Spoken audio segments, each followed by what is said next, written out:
জীবিত থাকবো,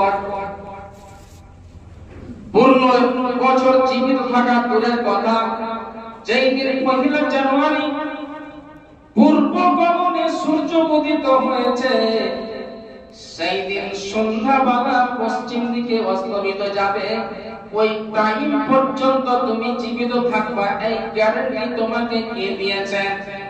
সম্মানিত উপস্থিতি, তোমার উচিত ছিল আখানে আমি 39 বছর বয়সের মানুষ ছিলাম, যেই দিন 31শে ডিসেম্বর পার হয়ে 1 জানুয়ারি পড়ে গেল, সেই দিন আমি 40 বছরের একজন মানুষ হয়ে গেলাম।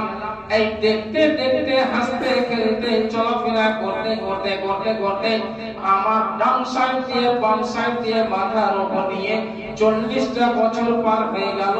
এই 40টা বছরে আমি কতটুকু আমল করলাম, যে আমলের দরুন আমি নিজের ঠিকানা জান্নাতে বানাতে পারবো না এই আমলের কারণে, কর্মের কারণে আমাকে জাহান্নামে চলে যেতে হবে? এই ভাবনা ভাবা উচিত। 2024 এর আগে গেছে 23, এর আগে গেছে 22, এইভাবে 21